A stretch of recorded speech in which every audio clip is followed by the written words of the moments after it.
Olá, meus queridos. Mais uma vez nós estamos aqui para refletirmos.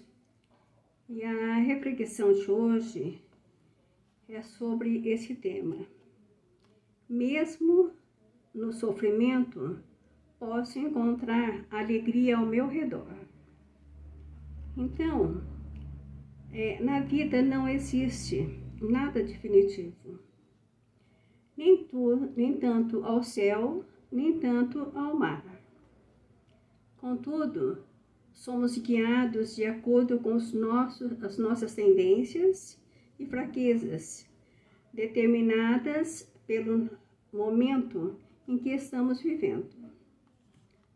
A dor do sofrimento conduz o pensamento apenas para o lado ruim das coisas. Nessas horas, é preciso controlar a mente e desviar o olhar do espírito para os lados.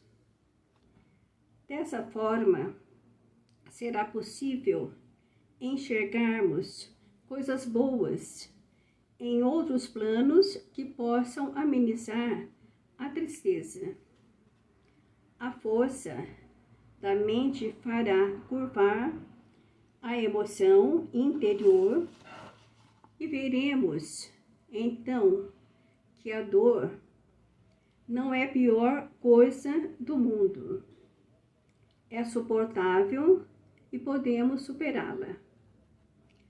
As dúvidas e temores darão lugar a um início de liberação espiritual, relaxando a tensão da ansiedade.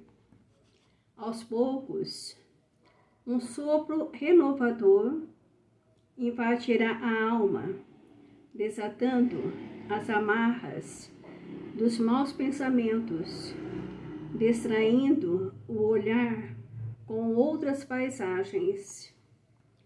Veremos, finalmente, que é possível sorrir, aceitando naturalmente a dor do sofrimento, entendendo-o como o esterco que germinará em breve a semente da maturidade, da serenidade e do crescimento espiritual.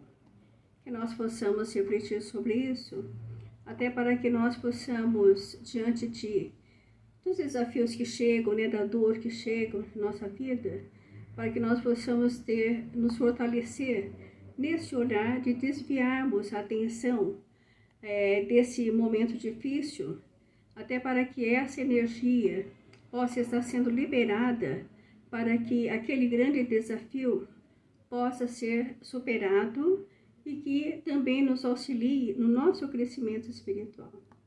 E assim nós vamos encerrando por aqui. Um beijinho no coração de cada um. Até a próxima, se Deus assim nos permitir. Amo vocês. Fiquem com Deus.